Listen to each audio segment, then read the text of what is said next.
औज़ुबिल्लाहि मिनश्शैतानिर्रजीम बिस्मिल्लाहिर्रहमानिर्रहीम।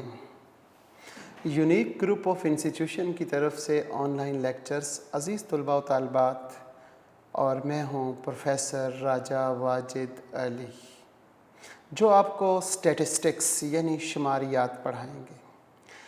हम second year का लेक्चर नंबर 4 कर रहे हैं और चैप्टर नंबर 10 जिसका नाम नॉर्मल डिस्ट्रीब्यूशन है।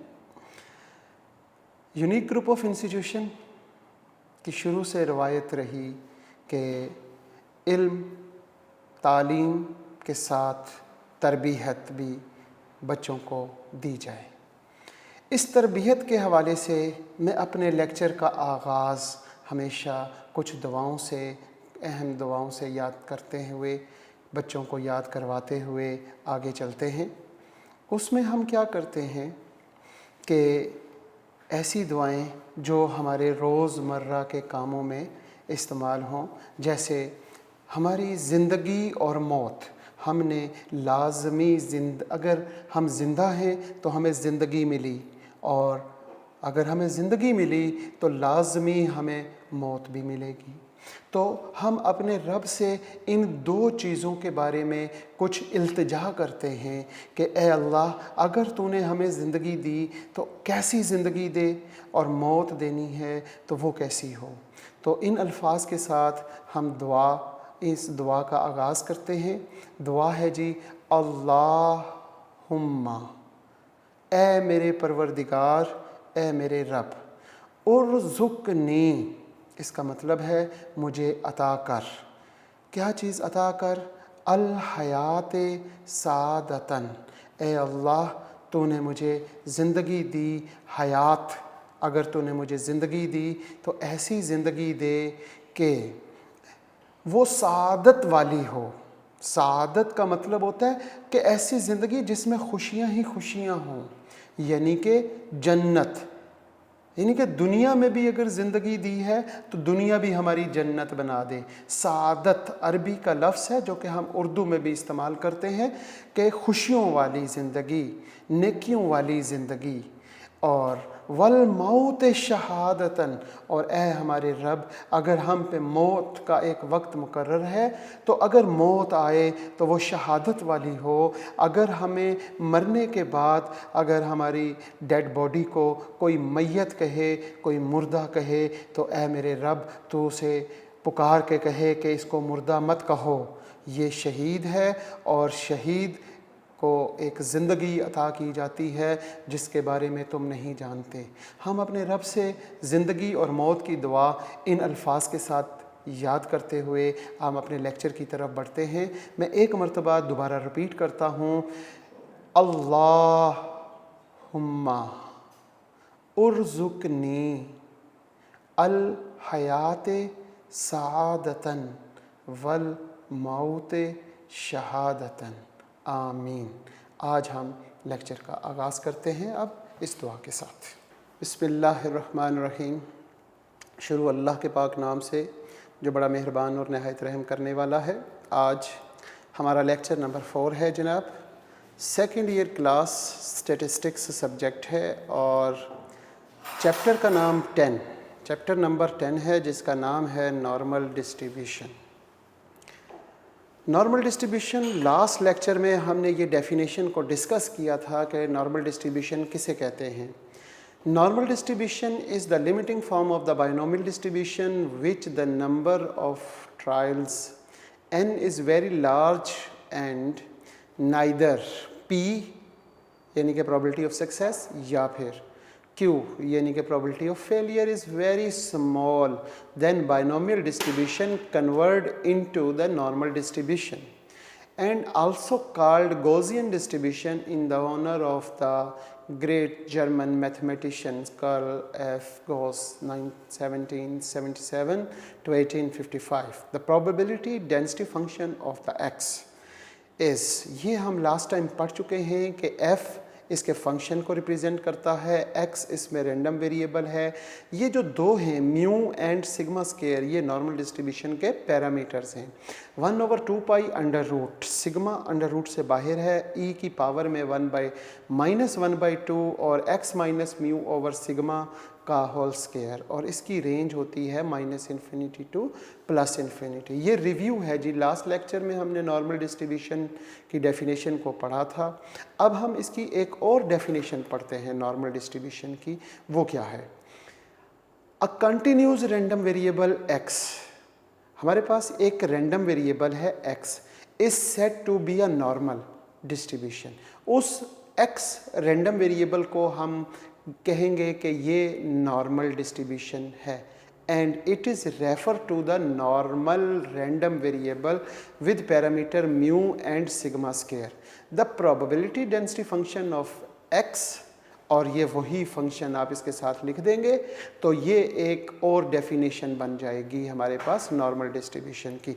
इस फंक्शन में हमने कुछ चीज़ों का इस्तेमाल किया है जिसको हम आज डिटेल से देखते हैं कि इसमें ये जो x है ये क्या है।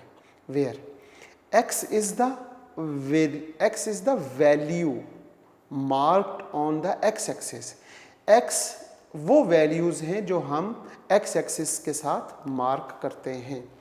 इसमें ये म्यू इस्तेमाल किया, और म्यू को हम ऑलरेडी डिस्कस कर चुके हैं कि mu is the mean of the normal distribution. Sigma square जो है वो variance of the normal distribution है, और सिग्मा जो है वो आपके पास is the standard deviation of the normal distribution है। इसमें ये जो e लिखा हुआ है, e एक्सपोनेंशियल है, और ये एक फिक्स वैल्यू होती है, कांस्टेंट होता है, और e की वैल्यू होती है 2.171828। ये MCQs में पूछा भी जा सकता है। इसी तरह यहाँ पे पाई का इस्तेमाल है, और पाई तो मेरा ख्याल है कि हम 5वीं 6ठी क्लास में पढ़ते हैं। पाई इज़ इक्वल टू 22/7, और 22 को 7 पे डिवाइड करते हैं तो 3.14159 आ जाता है। तो ये इस फंक्शन में इस्तेमाल होने वाले जो हमने नोटेशंस हैं उनको ब्रीफली पढ़ा के वो क्या चीज़ है। आगे चलते हैं।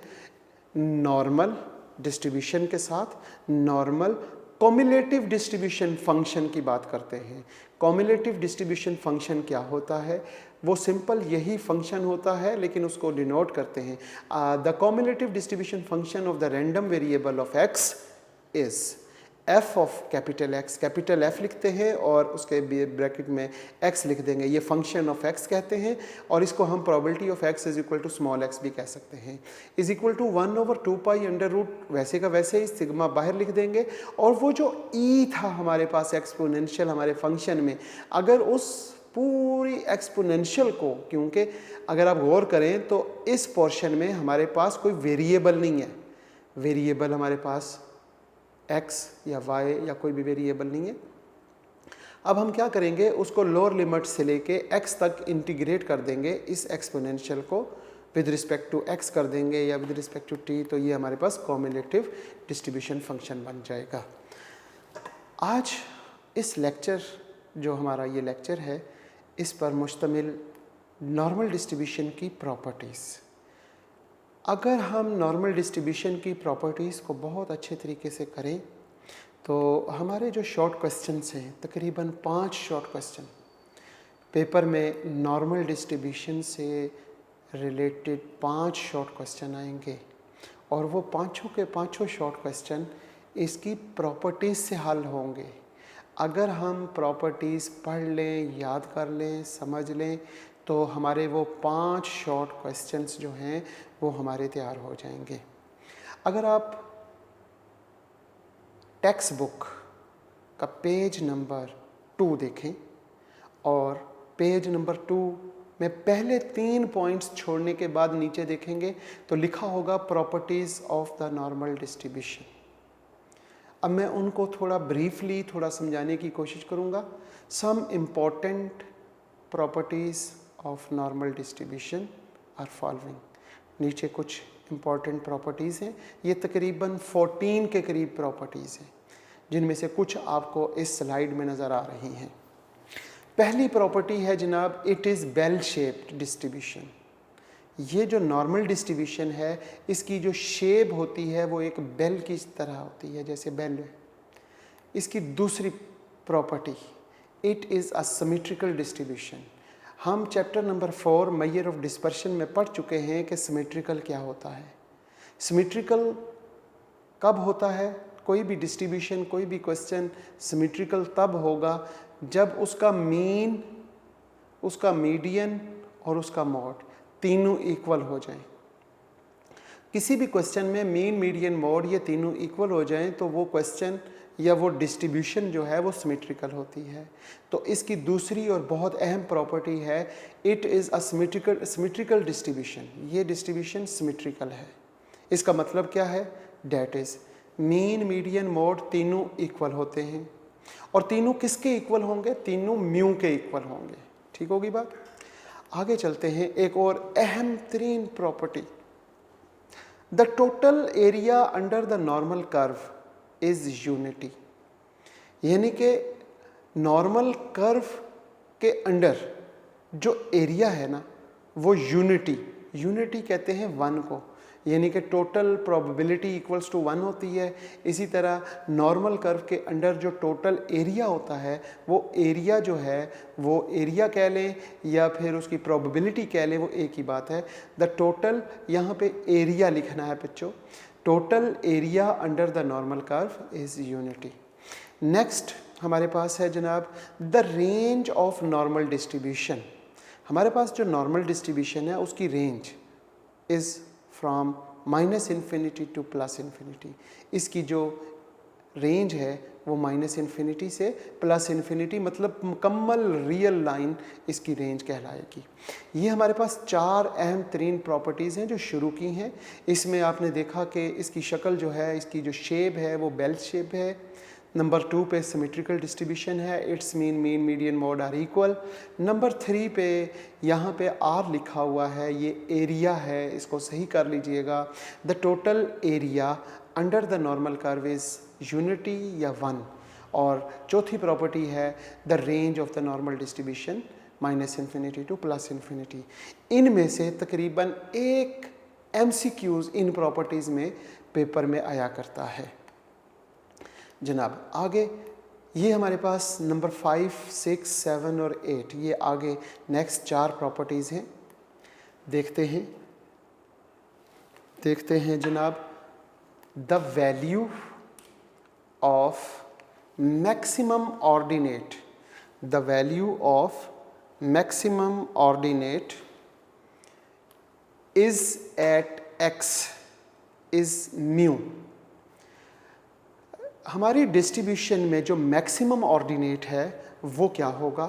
वो तब होगा जब हम अपने फंक्शन में x की जगह पे म्यू लिख दें। x की जगह पे म्यू लिख दें। हमारा फंक्शन क्या है? मैं ज़रा आप बच्चों को एक मरतबा दोबारा रिपीट कर दूं। ये हमारा फंक्शन है। इस फंक्शन में जब हम यहाँ पे x की जगह पे म्यू लिख देते हैं, सपोज़ करें यहाँ पे म्यू लिख देते हैं, म्यू माइनस म्यू 0, 0/2 0, फिर उसका स्केयर ले लेते हैं, वो भी 0। अब वो -1/2 से मल्टीप्लाई होने के बाद भी 0 हो जाएगा। e की पावर 0 वो 1 हो गया। जब ये सारी चीज़ें ख़त्म हो गई तो बाकी 1/2 π√σ रह जाएगा। अब हम बात दोबारा यहाँ पे आ जाते हैं कि मैक्सिमम ऑर्डिनेट, हमारे पास जो नॉर्मल डिस्ट्रीब्यूशन में मैक्सिमम वैल्यू है वो क्या होगी? Is at. वो किस पर होगी? जब x की जगह पे म्यू रख देंगे। जब हमने x की जगह पे म्यू लिख लिया तो वो e की पावर तो 0 हो जाएगी, और जिसकी पावर 0 वो 1 हो जाता है। तो बाकी क्या बचा मेरे पास? Maximum ordinate y maximum is equal to 1/σ और 2π। ठीक होगी बात? ये हमारे पास मैक्सिमम ऑर्डिनेट है। इसकी 5वीं प्रॉपर्टी, 4 हम पहले पढ़ चुके हैं, ये 5वीं प्रॉपर्टी थी। अब इसकी 6ठी प्रॉपर्टी की तरफ चलते हैं। ऑल ऑड ऑर्डर मोमेंट्स, तमाम की तमाम जो ऑड ऑर्डर मोमेंट्स हैं अबाउट मीन आर 0। ये भी इसकी प्रॉपर्टी है जनाब कि इसकी ऑल ऑर्डर मोमेंट ऑड, जो ऑड होते हैं, ऑड का मतलब है μ1, μ3, μ5, μ7 and up to so on μ2n+1। ये 2n+1 जो है ये ऑड को रिप्रेजेंट करता है। तो ये सारी मूवमेंट्स जो हैं ये ज़ीरो हो जाती हैं। इसी तरह हम बात करते हैं सेकंड एंड फोर्थ मूवमेंट की। सेकंड और fourth movement of the normal distribution is, अब सेकंड मूवमेंट होता है μ2 और μ2 is equal to sigma square. Sigma square is equal to variance. जैसा कि हमने फोर्थ चैप्टर जो मेजर ऑफ डिस्पर्शन में मूवमेंट अबाउट मीन पढ़ा था, उसमें भी हमने कहा था कि सेकंड मूवमेंट जो है वो वेरिएंस के इक्वल होता है। तो यहाँ पे वेरिएंस जो है वो सिग्मा स्केयर है, इसलिए हम ये कहेंगे कि μ2 is equal to sigma square. Second movement of the normal distribution is must be equal to variance of the population and fourth movement of the normal distribution is 3 sigma raise to power 4 इसके equal होता है। इसके बाद हम बात करते हैं movements ratio की।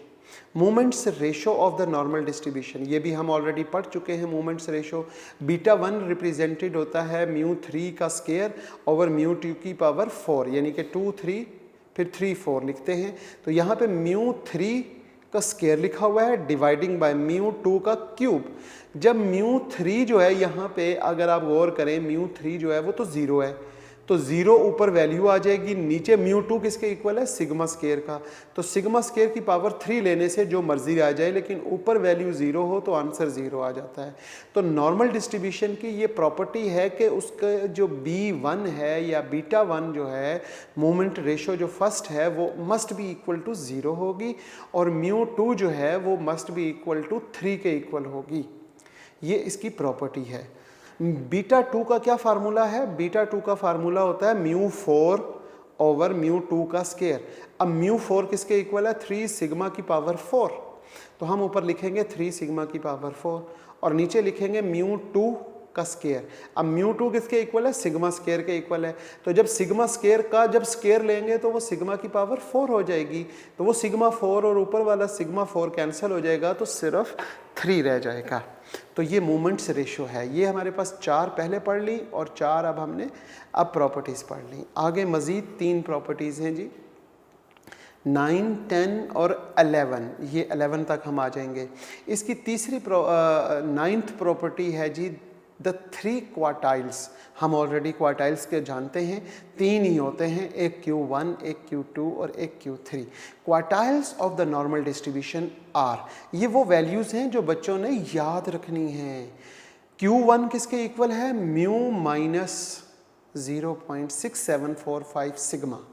ये वो क्वांटिटी है जिसको याद करने से आपके शॉर्ट क्वेश्चन सॉल्व होंगे। Q1 जो है वो म्यू माइनस 0.6745 सिग्मा, Q2 तो मीन होता है म्यू और Q3 म्यू प्लस 0.6745 सिग्मा। यानी कि आपने ये याद रखना है 0.6745 सिग्मा के साथ मल्टीप्लाई करके उसे माइनस कर देंगे तो Q1 आ जाएगा, प्लस कर देंगे तो Q3 आ जाएगा। तो ये प्रॉपर्टी बच्चों को याद हो जानी चाहिए। The 3 quartiles of the normal distributions are, number 1 Q1 is equal to mu minus 0.6745 sigma, Q2 mu, Q3 mu plus 0.6745 sigma. इसी तरह नेक्स्ट प्रॉपर्टी है जी the first and third quartiles are equidistance from mean. यानी कि Q1 और Q3 first quartile और third quartile ये जो है मीन से इक्विडिस्टेंस पर है। कैसे पता चलेगा, क्योंकि Q3 तो बड़ी वैल्यू होती है, तो Q3 में से म्यू को माइनस कर दें या फिर म्यू में से Q1 को माइनस करें और जवाब दोनों का इक्वल आ जाए तो hence prove that the first and third quartile are equidistance from mean. जी नेक्स्ट प्रॉपर्टी हमारे पास है the normal distribution has 2 point of inflection. जहाँ पे नॉर्मल डिस्ट्रीब्यूशन की कर्व अपनी शेप को चेंज करती है उसको कहते हैं पॉइंट ऑफ इन्फ्लेक्शन।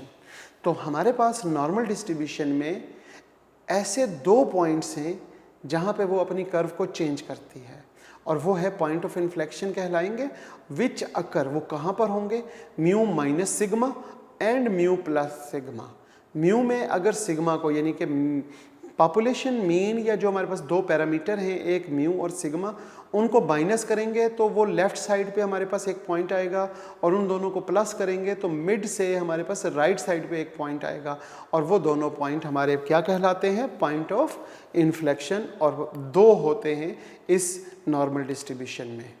आगे चलते हैं जनाब, प्रॉपर्टीज़ ही आगे चल रही हैं। ये हमारे पास एक बहुत अहम प्रॉपर्टी है, इससे रिलेटेड एमसीक्यूज़ में भी क्वेश्चन आ जाया करता है, और इससे इन दोनों प्रॉपर्टीज से रिलेटेड शॉर्ट क्वेश्चन भी आ जाता है।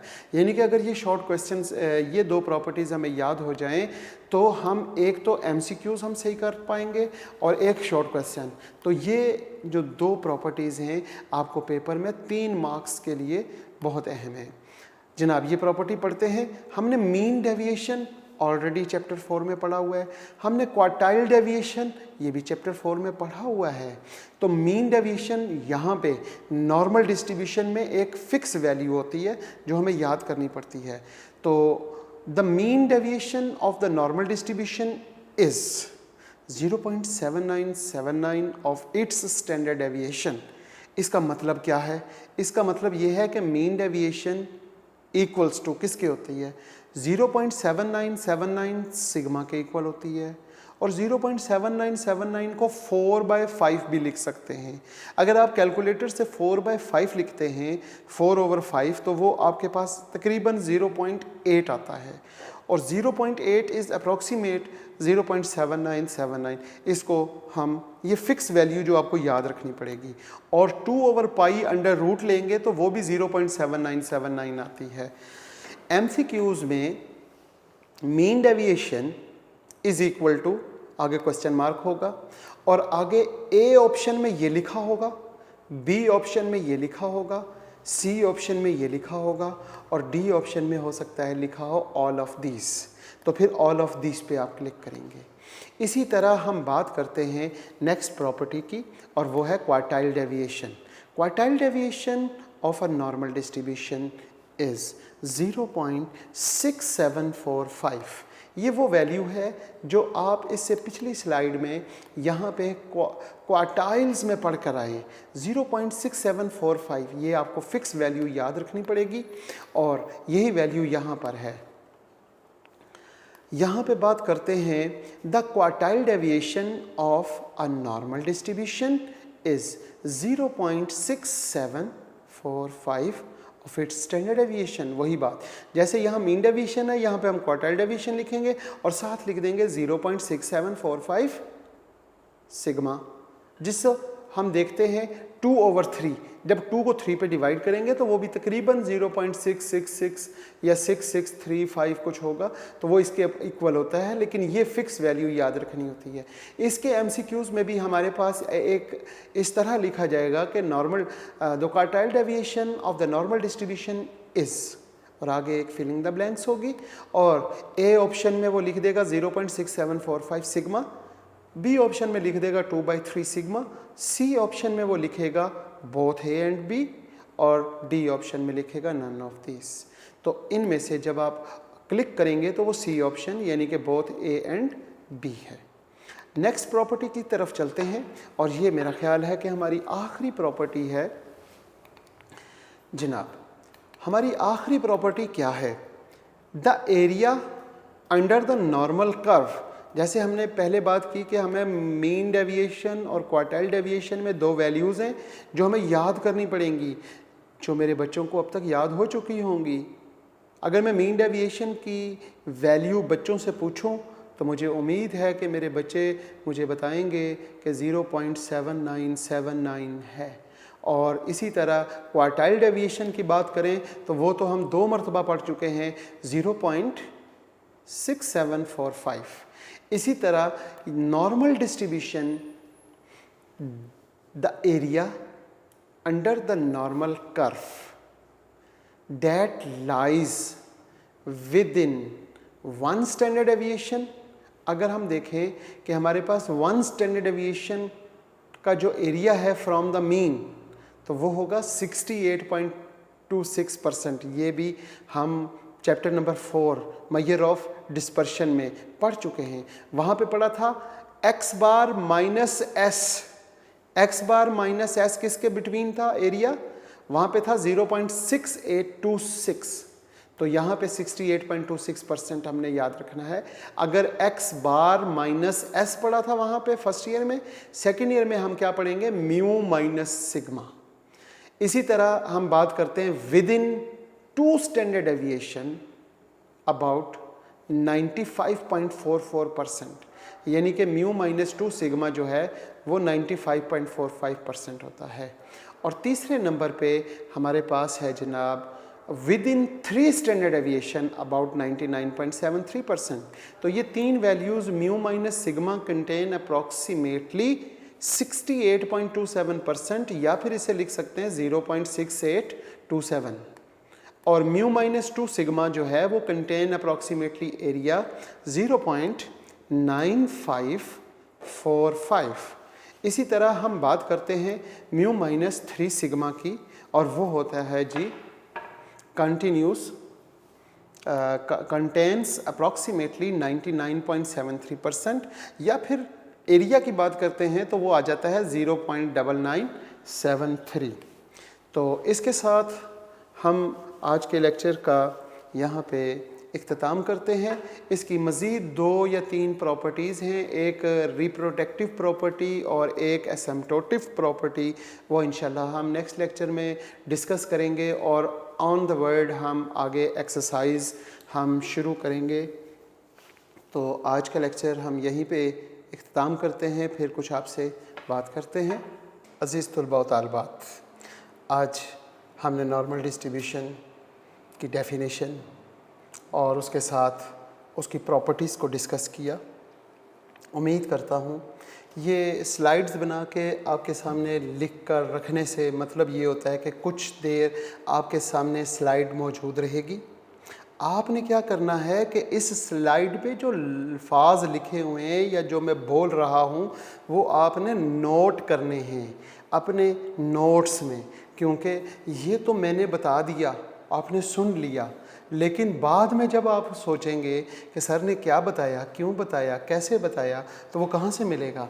जब मेरे अज़ीज़ तुलबा व तालिबात, अगर आपने अपने हाथों से कलम के साथ, पेन के साथ, बॉल पॉइंट के साथ जब खूबसूरत नोट्स बनाएंगे, और नोट्स बनाने के बाद जब आप उनको पढ़ेंगे तो मेरी सारी बातें रिकॉल होंगी, और वो सारी बातें जब आपको रिकॉल होंगी तो वो पूरा का पूरा लेक्चर आपके सामने एक खुली किताब की तरह बड़ा होगा। आपको दोबारा लेक्चर देखने की ज़रूरत भी नहीं पड़ेगी इंशाअल्लाह।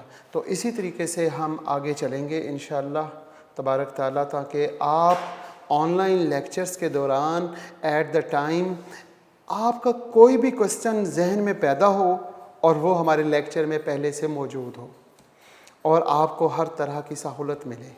इंशाअल्लाह हम अपने इस कोशिश में कामयाब होंगे। हम अपने इस लेक्चर का इख्तिताम करते हैं इस दुआ के साथ कि अल्लाह ताला तमाम बच्चों को सलामत रखे, सेहत दे और वालिदैन का साया ता क़यामत कायम रखे। आमीन। शुक्रिया। अल्लाह हाफ़िज़।